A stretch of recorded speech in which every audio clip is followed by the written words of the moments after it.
Okay, Planning Commission meeting for June 1, 2026 is called to order. Could we have roll call, please?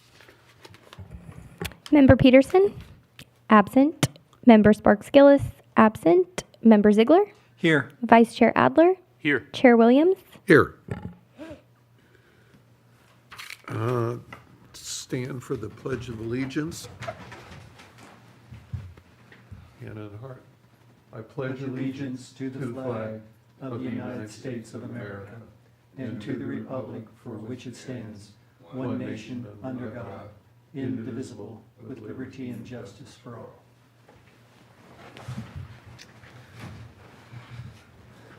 So, can I get a motion to approve the order of the agenda, or do you want to change something around? I have a question on the consent items, item A, and whether that should. Well, wait until we get to that. Oh, to Right that. now, Oh, it's just okay. the Agenda. 1, 2 through Oh, sorry. 9, if you want to change something. I jumped the gun. Yeah. I'll move for approval of the order of the agenda. And I'll second it. Moved and seconded, all in favor? Aye. Aye, passes 3-0, 2 absent. Public comment, is there anybody who would like to address the commission? Public, anybody online? No? Okay, no public comment, we'll close public comment. Consent items, Now, Jack? now sure. All right, I just wasn't sure if item A on the consent items should be a consent item because we've never addressed it, never discussed it. I would recommend pulling that item and then voting on the remainder of the consent agenda. Okay, can we pull the item and just put it back into the agenda so we don't have to Yeah, put it well, off? we'll pull it, and then we can vote on the consent items, and then we can discuss Perfect. that item in Excellent. either approve it or not. I will second that. Okay. Okay, moved and seconded. Do we need a vote on that? Yeah, moved and seconded. All in favor? Aye. Aye. Aye, passes 3-0. Move for approval of the remainder of the consent calendar. And I'll second. Moved and seconded. All Consent in items. favor? Aye. Aye, passes 3-0 again. Okay, so Keith, what, Okay, so now we can, so Discuss I'd just item like, I thought it was, yeah. Yeah, just in terms of the property at 478 Fourth Place, which was the former Sear restaurant, I realize that whatever we do here is going to City Council for final approval. Can I just know what the city is considering with the property? So we're currently in negotiations with the current owner. One of the items being discussed is for him to improve it as a parking lot, which is not currently allowed in the zoning, so that's why we need a conditional use permit Okay. to approve that. So obviously you all need to do that. Assuming we come to final terms with him, then the city will purchase it and use it as a parking lot expansion, parking lot 3. We'll get about 20 spaces out of it. Okay. Do we have an approximate cost? I realize that's still being negotiated. We're still negotiating, yeah, so not for public discussion. Okay. so we're not rezoning it here. No, we're not rezoning it. Because it's not an allowed, parking lot is not an allowed use for what it's currently zoned. Would have to come back. We have to us. to, so we plan on doing some general plan updates in the near future, and Raphael can fill you in more on that. Yeah, it will remain zoned for the time being VMU. A parking lot is allowed through a conditional use permit, so that's what, if it is acquired, then we will go through the CUP process, and so bring the item back to the commission to deliberate again for a conditional use permit sponsored by the city. Okay. Seems like an appropriate vehicle to do that. Any other proposed uses besides a parking lot? Not for the city. Obviously, the owner can, if we don't come to terms, can try and sell it and do something that would be conforming use. Part of the problem is it's less than 2/10 of an acre. And parking it becomes difficult because the building is gone. It has to comply with all the existing zoning and they'd have to pay if they couldn't park it, which unless they did something subterranean, they probably couldn't. And they'd have to pay significant funds into a parking in lieu fee. Right. It gets kind of cost prohibitive. So parking lot is probably the best use for it, but currently not zoned for that. Okay, well, Okay. considering, okay, Okay, one other thing. There is a staff report on this. I don't know if you read it or I not. did. Do we need to have Taylor go through that, or are you? No, happy with- I'm happy with the discussion we've just had. Okay, so can I get a motion to approve or disapprove item 3A? I'll make the motion to approve item 3A. I'll second it. All in favor? Aye? Aye. Passes 3-0. Okay, any ex parte communications that you'd like to, None here. None here? okay. So that moves on to item 5A. Could we have the staff report on item 5A, please? Discussion and possible action to approve development permit and lot merger for conversion of office retail space to 6 residential units located at 485 and 487 Alisal Road, APN 139-143-024 and 027, planning application 25-064. So good evening, Commission. Before you is a development permit for the property located at 485 and 487 Alisal Road. It's known as Frederick's Court.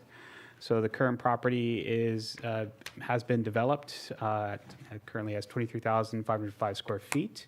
So the property's gone through many iterations over time since the 1960s. So it was a theater, retail space, a motel at one time.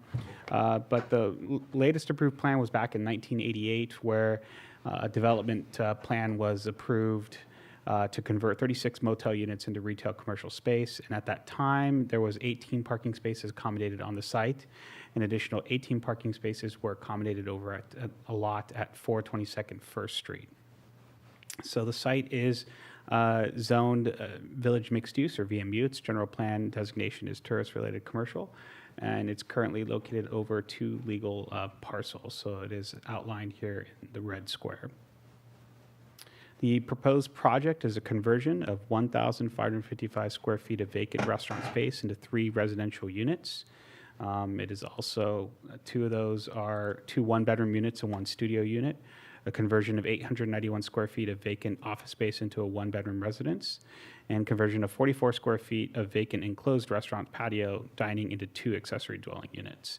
So there are proposed minor exterior modifications to windows and stucco for consistency with the existing on-site structures for ingress and egress. And then there's a proposed lot merger to combine the 2 existing residential lots, which the building and additional structures are currently constructed over for consistency with the California Building Code. So just to give an example here, so this is actually the floor plan of the 2nd story. So here there's a vacant restaurant that is proposed to be commercial, and then this was sort of the patio dining, and then this here was the office commercial that's going to be converted to residential, and that office commercial already had some amenities to it. So here they're proposing that one pop out, which was unit F, into a bedroom and already had a kitchen. And then this is the major conversion that is being proposed for the additional residential units.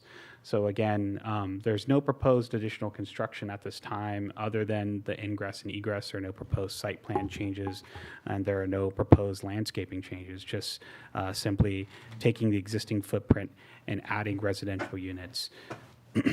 So for consistency with the general plan, it is, general plan does encourage mixed-use development, adaptive reuse of existing buildings, which this is exactly what it is. So this is exactly what our general plan effort had proposed in the infill of units. It does convert existing second-floor vacant office and restaurant spaces to residential uses without expanding the building footprint. It does maintain the existing architectural character of the building, as again, it's utilizing the same materials, stucco, windows, et cetera, for that's infilling, and also creating the new ingress and egress entries for windows and doors as required by the California Building Code. And it does support the introduction of additional housing opportunities within the downtown area. And it utilizes an existing parking agreement for on-site parking. So the reason why we're actually bringing this to the commission is for the parking aspect of it.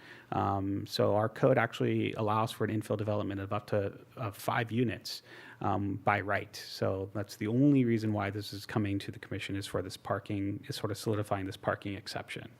So parking was a bit of an issue back in 1988 and 89. So again, the development plan was approved. That required 18 parking spaces at 422 First Street, and that served as sort of the site and supplemental on-site parking requirements. And so at that time, it was good to go. And in 1993, the Planning Commission created a memo that affirmed a condition. So the applicant back in 92, 93, 94, or not the applicant, but the previous property owner was looking to infill additional commercial space in the courtyard.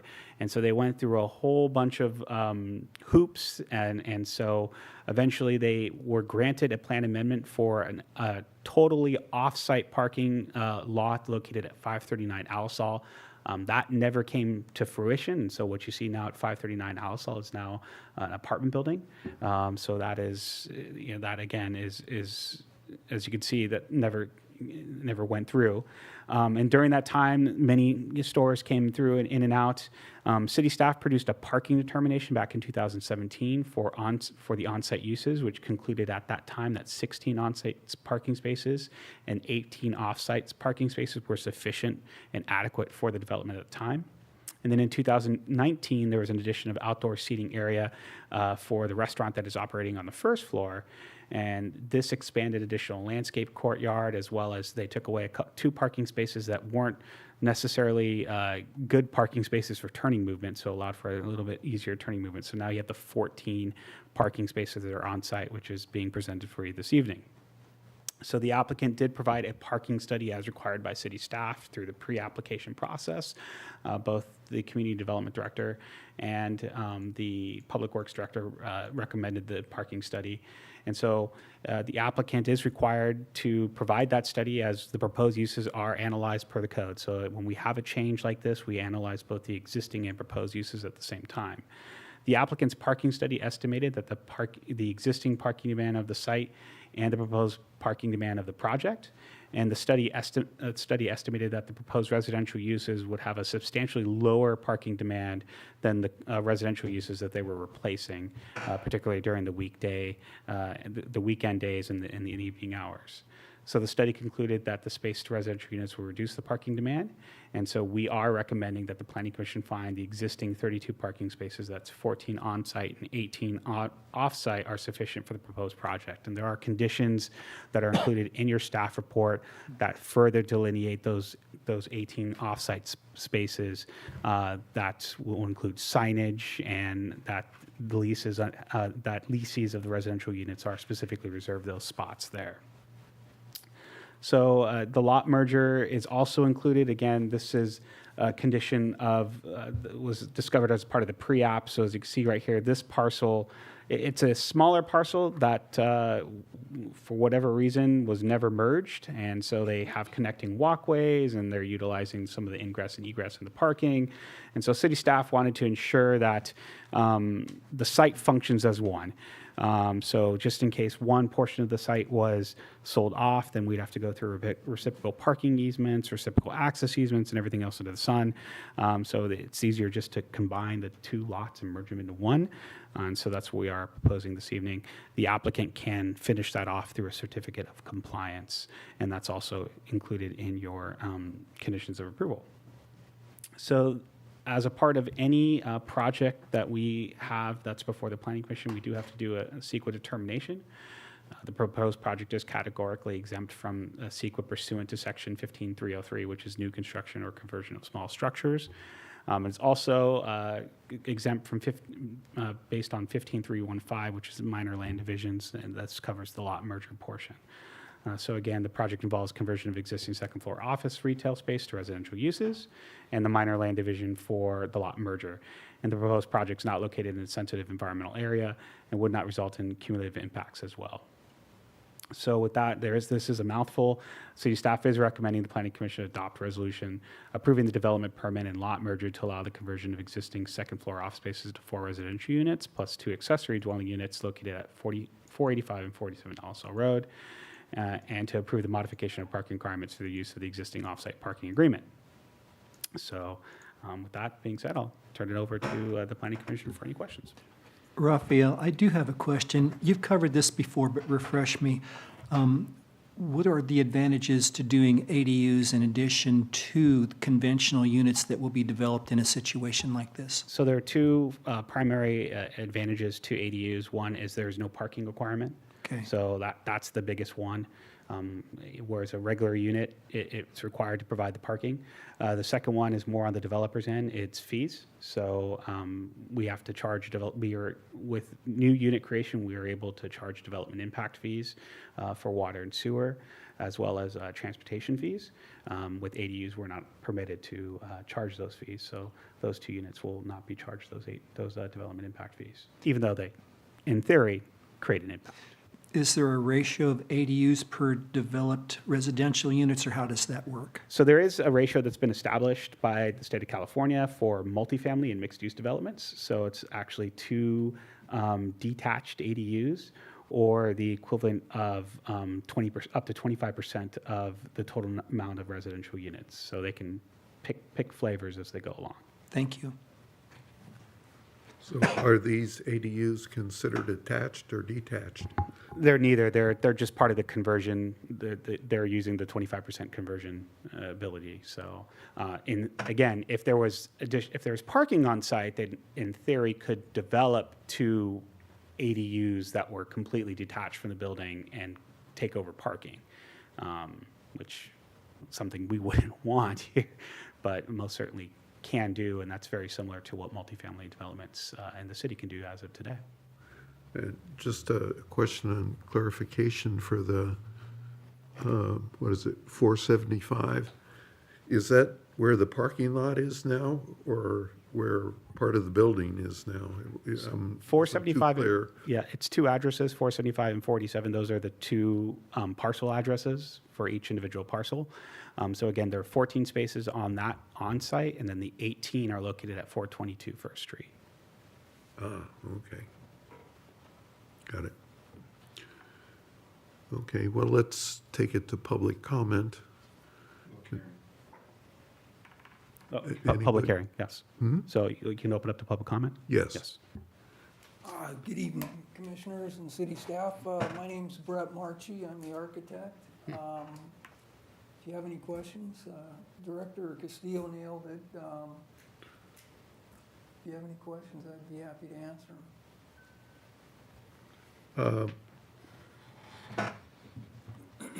Well, we'll discuss it after. Okay. If you have a presentation or anything to make, we'd be happy to hear I'd it. just be repeating exactly what he said, and, I think this is a great project, and the city can use more housing, and this is addressing that, so.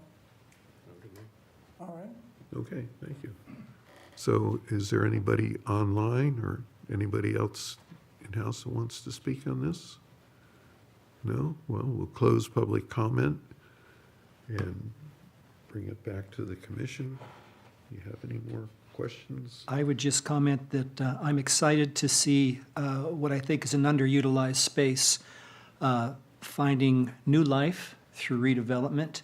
And I agree. I believe that the proposed residential use would be less intensive than a restaurant if it were fully functioning. And I would personally support this project like that. I do have one question. These are residential units. Are these going to be sold to people, or are they going to be rental units? These are rental units, so there's no condo map that's proposed at this time. The applicant can always choose to go through the condo map process, but it's a little bit harder to do once they start having tenants involved, so especially residential tenants. But the applicant could come back someday and go through that process. Yeah, okay. And as far as the parking is concerned, I agree that this will lower the usage, necessary parking from what's previously, currently existing. So I think that's a good thing. So that was the only question I had. Yeah, Anything no, else? I think any questions I had have been asked and answered, and, yeah, I think it's a good use of the property. Okay, thank you. Well, can I get a motion to? I would move to approve the conversion and lot merger. Yeah, that's what I'm trying to read. Resolution 2607. For Resolution 2607, located at 485 and 487 Alisal Road. Do you want the APN numbers in there? No. Have I got it, Raphael? All right. I'll second that motion. Moved and seconded, all in favor? Aye. Aye. Opposed? Nobody? Passes 3-0. Okay, well, that was quick. Item 6.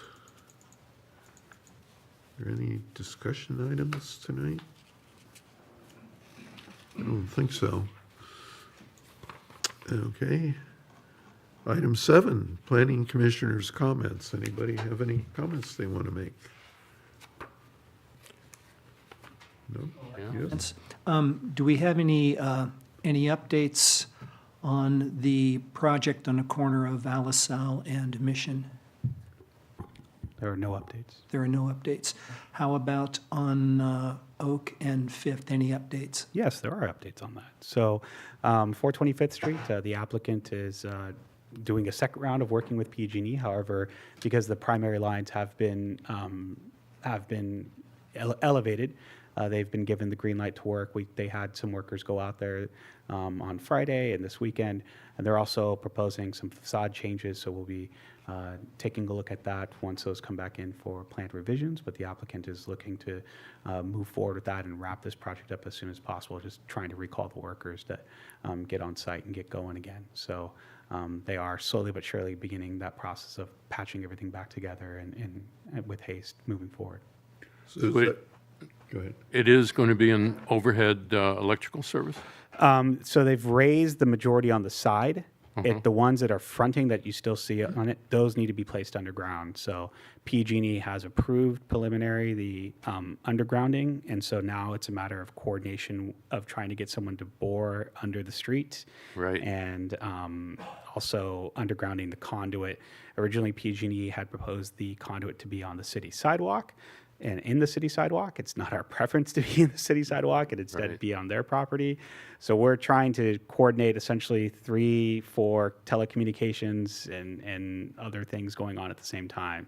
So it's a Fine. bit of a coordination with the telecommunications companies, PG&E, and the applicant. But again, they're able to at least begin construction. So they had not a stop work order that was issued, but they had a limited work order that was issued based on the location of the utility lines. So that's been removed, and they're able to now fully work on it. Okay.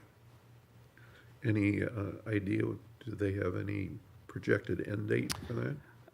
I'd say Well, once there's too many questions to be Yeah. answered yet. once they get going, it could be fall. But again, the linchpin still remains, unfortunately, Pacific Gas and Electric to sign off on the underground of utilities. Yeah, going underground through the street, it's going to be fun. Yeah, but the applicant has sort of, they own another lot here in town that's vacant, so they've sort of learned their lessons as they're moving forward. So they've done a pre-app about 2 years ago now. So they've been slowly working with PG&E and the fire department to make sure that all their infrastructure stuff is dialed in before they submit anything formally to us, which is good. It's good. Yeah. I don't think it's that difficult to bore under the road. It's not difficult. got It's some just a really matter of neat having equipment that access can for do the that. Ditch digger, yeah. Yeah, Yeah, and and especially during the summer, it becomes a city problem because Oak Street is Yeah. it's pretty heavily utilized as an alternative to Mission. So closing that off is a bit difficult, and then night construction is difficult because you have the neighboring residents. So pick your flavor that you want, which makes it pretty difficult. okay, nothing else? So, Raphael, do you have any? Yes, I do. We do have a report. we do have a July meeting, so I know it's just right after the 4th of July holiday. We'll be bringing to you the draft sign ordinance amendments for recommendation to the City Council. So that is extremely positive. That's finally moving forward. And then myself and Randy Murphy, Mr. Murphy attended this morning a housing summit by Representative Sulu Cabrahal with various other municipalities in Santa Barbara, including City of Santa Maria and City of Lompoc, about issues that the base is experiencing with housing. And so the message became loud and clear about how we can be a partner in a solution to some of Vandenberg's biggest issues, which is housing their employees, both contractors and military personnel that are part of the mission there. And so they're going to have a substantial amount of growth, particularly over the next 5 to 7 years, as the Space Force mission expands, and as well as the expansion of commercial uses on the base, particularly when it comes to launches. So again, trying to find that solution through various agencies is the top priority of Mr. Copperhall. And so we're happy to be helping and try to find solutions to assist our local economy when it comes to one of the biggest economic engines, which is Vandenberg Air Force Base. And then at this point, we do not have a DRC meeting for June. So things are just puddling along. We will have a DRC meeting in July because we did receive a pre-application for the lumber yards. So that is, it's a complete, way different from what was originally proposed in the no early doubt, yeah. 2000s. Which time? There have been many things proposed for there. So at this point, what is being proposed now is what's called a glamping concept. So it's a purely hotel, about, I want to say 30 or so, I think it's 30 Airstream trailers that are connected to the city sewer system, adaptive reuse of the existing buildings on site. So it's actually a very interesting concept. We're taking it to DRC to take the temperature of what the design and proposed landscaping plans and other things. As far as a use goes, it's an allowed use. It'd be technically a hotel.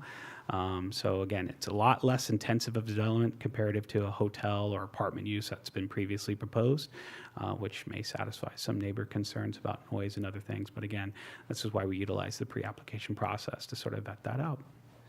And I'm Sounds like sure a you'll good have, idea, actually. I'm sure you'll have the ability to condition it so that you do have short-term rentals in there, apartment-esque, so that it doesn't become a project that's managed by the state that the city can't touch. Oh, yes, yeah. This would be very much a 30-day max stay hotel TOT use. Yeah. But again, it's in concept, and it's about as similar of a use as the Flying Flags in Buellton. And so Sounds like. if you've never been, it's actually a great place for families. I've stayed there a few times for soccer tournaments when my kiddos played a lot. So it's definitely a great alternative venue for hotels or Airbnbs, and so we'll see how it goes. But again, we're in the review stage from a city staff perspective, and then we'll take that to DRC and package it up and take their comments. So that's one of the bigger items that are on our plate right now. Cool. So it's just basically a concept that's going to the DRC, That is correct. It is a not concept. a final. No, it is very much, and that process would need to go through its own development permit and other things. So the way we envision is obviously a stop at DRC and then ultimately a stop here at the Planning Commission for a development permit, since it's new development. Raphael, some of us are receiving questions about the proposed project down on the 2 lots on South Alisal. Yeah. There's not much more out than what you've discussed with us, right? No, so the city has published a website. There's an information button for residents to sign up and fill out a form. They can get informed when we receive a submittal.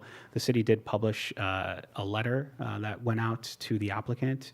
And so sort of our reminder of good information rather than disinformation was a preliminary application that was received. The applicant still has to go through a formal application process, so that includes a traffic study, biological study and assessment of the wildlife that is there, historical resources and cultural analysis done side by side with the Chumash. That is a requirement of not only the rezone as that the city did, but also just in general, because it is a potential historic, there may be potential for historic artifacts that are there on site. We don't know. It does not sit in a flood zone. We've red flagged that there is an issue with fire severity zones. So the applicant has a lot of homework to do prior to formal submittal. And then as a part of that, that formal submittal has to go through a process, and that process does include a public hearing, does include a planning commission public hearing, and there's appeals process as well. So it is very much in its infancy, and at this point, what the city has received, we've published out on that webpage. So we're trying to go full transparency, similar to what we've done with Wildwood. So when we receive information, those that sign on the form, they'll receive notice when we receive submittals, when we put out letters, when we deem things complete, environmental studies, et cetera.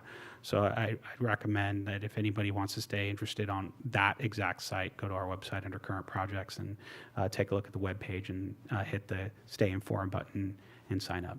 Perfect, thank you. Anything new on Wildwood? No, it's still pending appeal, and I know the applicant is working with the neighbors regarding a settlement agreement. Where that's at, I keep hearing things, but once we know formally, then the applicant will submit something. And that has been generally part of whatever agreement comes with. So, and then we process that as such. So when you know, I know. Okay, anything else? Okay. Randy? I want to add a couple things real quick. We also hope to have at the July Planning Commission the CIP and have a finding of substantial conformance with the general plan. So if the gods are kind, we will have that for you at your July meeting. The other thing I wanted to point out, and forgive me because I haven't been to the last couple of Planning Commission meetings, but Raphael is heading up an urban growth boundary exploration committee, and that conversation, we're 3 meetings into it now with 2 more planned.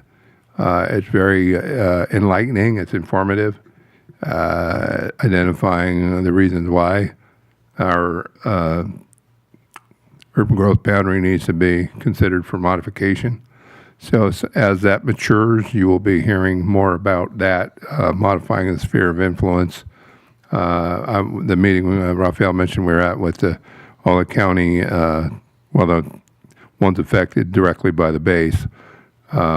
We did have a conversation about that and the pros and cons associated with development that will help the economic growth of the area. So are they just considering that one section down by the lumberyard, or at one point there were 2 or 3 different areas that were under consideration for extending the boundaries? So the UBEC is essentially what it's doing is it's a committee that's formed to give a informed recommendation to the council. And so this next meeting that is on, I believe, the 11th, is where they will be deliberating on a path forward.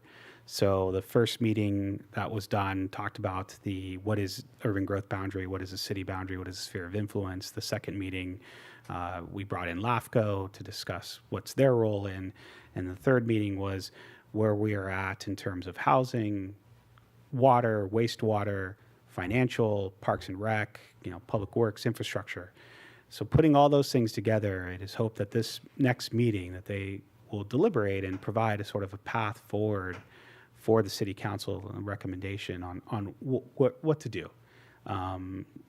With the understanding that the last go around this was done back in 2017, 18, 19, or actually 16, 17, and 18, was not very transparent. And so that is something that it's a lessons learned on how to be more transparent about this process. And it does take steps. And so we will see what UBEC comes up with at their June meeting. And then again, they'll have another meeting in July. So before we report out to the council. Okay, thank you. Anything else? Patty, anything? No? Okay, well, and we'll adjourn the meeting at 6:35. Perfect.